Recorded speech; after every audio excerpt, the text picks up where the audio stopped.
They said it was just a myth. A golden city built by gods, swallowed whole by the ocean. Beautiful, but impossible.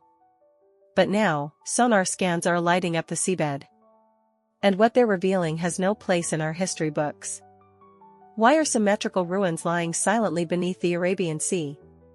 Why do sacred texts describe flying machines and weapons that mimic nuclear blasts? This isn't just poetry, it's a warning carved into time, and we were never meant to decode it. Because if Dwarka existed, it means our timeline is broken. Our history, incomplete, and everything we know about ancient civilizations, may be nothing but the surface of a forgotten world. In the depths of the Arabian Sea, off the coast of India, lies a mystery that defies time, reason, and even the very boundaries of history. It is said that beneath the waves, hidden by centuries of silence and silt, rests the remains of an ancient city, one that predates all known civilizations of the subcontinent. A city whispered about in sacred texts, and now glimpsed by science. This city is Dwarka, but not the modern one we know. This is the original Dwarka, the mythical city of the god King Krishna. According to the Mahabharata, it was a golden metropolis, built by divine hands and ultimately swallowed by the ocean in a cataclysm no less mysterious than the fall of Atlantis. For centuries, it was dismissed as legend. A beautiful myth lost in the fog of spirituality. But what happens when sonar scans begin to reveal symmetrical structures on the seabed? When diverse retrieve tools and artifacts unlike anything catalogued? When satellite imagery shows what appear to be road grids beneath the water? Suddenly, the myth is no longer just a story, it's a potential historical bombshell, one that shakes the very pillars of archaeology. Mainstream scholars react with skepticism. Coincidence, they say. Natural formations. But deeper research reveals a recurring pattern, ancient texts describing events eerily consistent with what modern technology is uncovering. Is this mere fiction echoing through time? Or are we witnessing the unearthing of a truth long buried, deliberately? There is an unsettling possibility that Dwarka was real, and that its destruction was no accident, that it was part of a greater civilization whose rise and fall have been systematically erased from the historical record.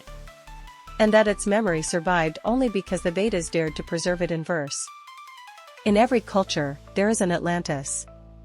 A place too advanced, too perfect, too inconvenient for the official timeline. But what if India's Atlantis is more than myth? What if Dwarka is the missing piece that links forgotten empires, sunken cities, and stories told in sacred scripts across the ancient world? This is not just about stones underwater, it's about a forbidden narrative, one that connects gods, catastrophes, and civilizations that shouldn't have existed. And if Dwarka truly lies beneath the sea, it may be the key to rewriting everything we think we know about human history. The Mahabharata and the Bhagavata Purana describe Dwarka in astonishing detail. They speak of a city with golden palaces, crystal walls, vast avenues, and flying chariots that shimmered in the sky. Not metaphorical beauty, architectural blueprints, with dimensions and structures far too specific to dismiss as fantasy. It was a metropolis fit for gods, or perhaps something else entirely. According to the texts, Dwarka was built in a single day by divine architect Vishwakarma, commissioned by Krishna himself. It floated on the sea, was protected by invisible walls, and radiated with celestial energy. These aren't vague allegories, they sound more like ancient technology described through the limited language of the time. Could it be that they witnessed something we no longer understand? The most chilling detail comes at the end of Krishna's life. The texts state that when he left the earth, the sea rose and swallowed the city whole. A vivid description of an ancient cataclysm. Tidal waves. Earthquakes. Sudden submersion. Is this symbolic storytelling, or a real event preserved in cultural memory across millennia? Incredibly, similar stories echo across the globe. Atlantis. Kumari Kandam. Lemuria. Each describes a magnificent city or continent lost to the sea in a single, devastating event. Why do so many ancient civilizations remember the same tragedy in different tongues? Could they all be recounting the same global catastrophe, seen through different eyes? What's most intriguing is how Indian sages insisted that these stories were history, not metaphor, In ancient India, history was passed through Shruti, that which is heard. Not written records, but oral lineages of precise memory. When these sages spoke of Dwarka, they didn't call it legend. They called it fact. And here's the twist, many of these descriptions, the city layout, sea level rise, patterns of destruction, match what modern oceanographers and satellite imaging are beginning to reveal on the Gujarat coast. Ancient memory and digital data are converging. And that convergence demands attention. So, are we reading ancient poetry, or decoded reports of real history wrapped in mythic language? The line is blurring. And the more we listen to the old texts not as metaphor, but as testimony, the more Dwarka begins to feel less like a legend, and more like a suppressed chapter of our true past. In 2001, the Indian National Institute of Ocean Technology conducted sonar scans off the coast of Gujarat. What they found stunned the scientific community. Beneath the Arabian Sea, at depths of 30 meters, lay geometric formations that defied natural explanation, straight walls, rectangular foundations, and grid-like arrangements stretching over 5 kilometers. Divers were dispatched. What they brought back changed everything. Sandstone structures, ceramic fragments, ancient anchors, and what appeared to be man-made steps carved into rock. These were not accidental formations, they were remnants of a planned urban layout. And they predated any known civilization in India by thousands of years. Carbon dating of the artifacts retrieved from the site revealed something astonishing. Some of the materials were over 9,000 years old. That places them far before the rise of the Indus Valley civilization, previously considered the cradle of Indian urbanism. In other words, Dwarka challenges the entire timeline of South Asian history. Archaeologist Dr. S.R. Rao, one of India's most respected researchers, led several expeditions to the site. His conclusion? The underwater ruins match the layout described in the Mahabharata. He believed this was no coincidence, that this was indeed the lost city of Krishna.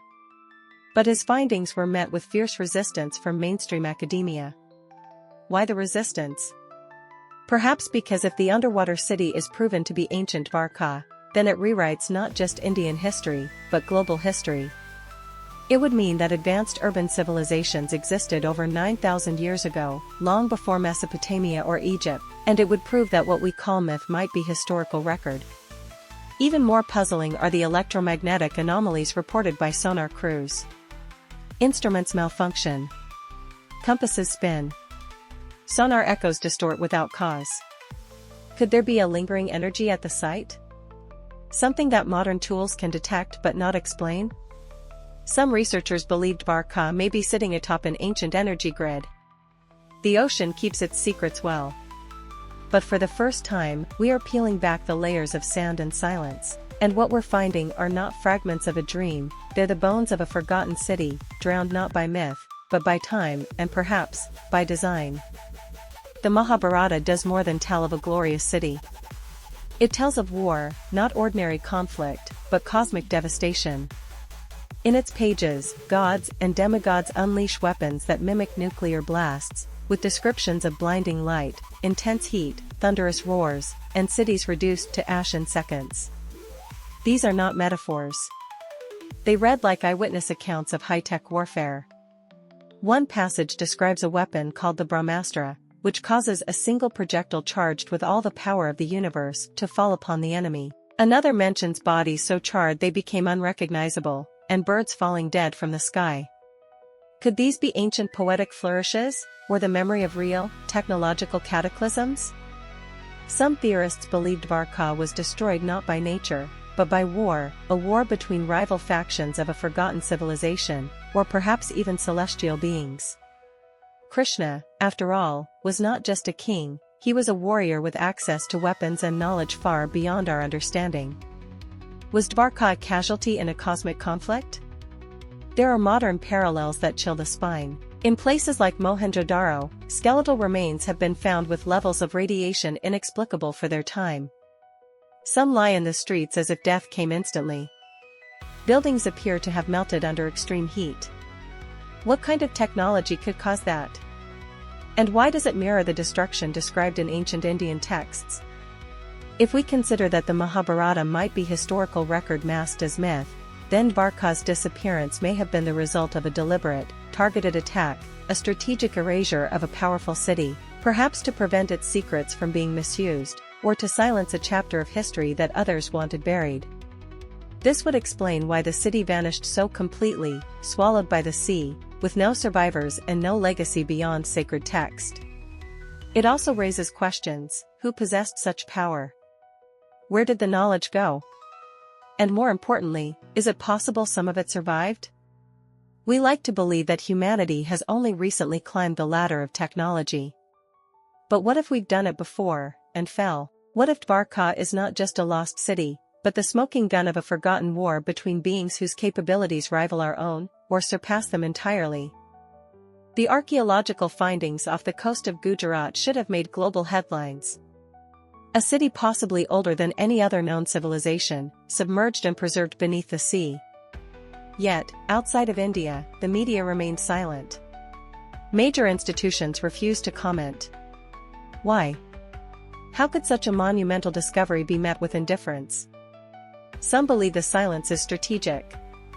If Dwarka is real, if it truly existed 9 millennia ago, it destroys the linear timeline of human history. It means that civilizations with advanced knowledge existed long before the accepted beginning of urban culture.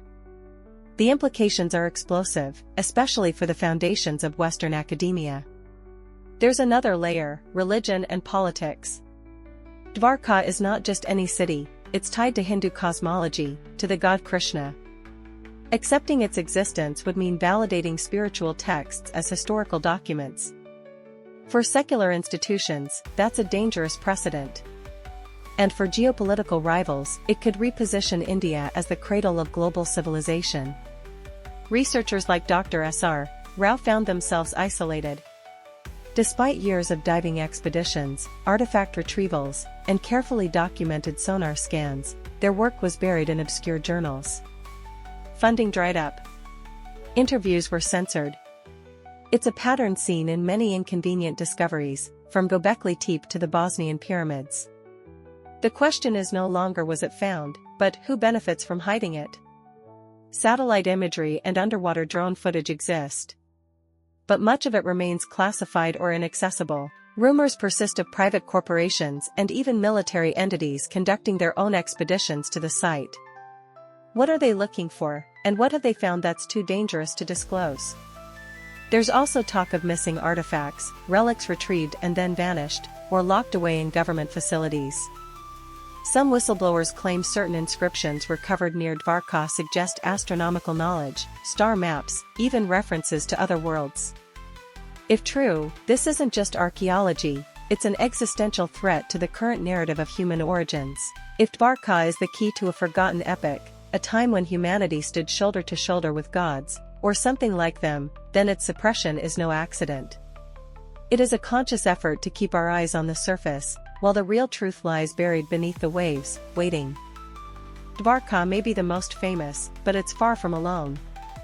Around the world, there are whispers of other cities, vast, ancient settlements now sleeping beneath the oceans.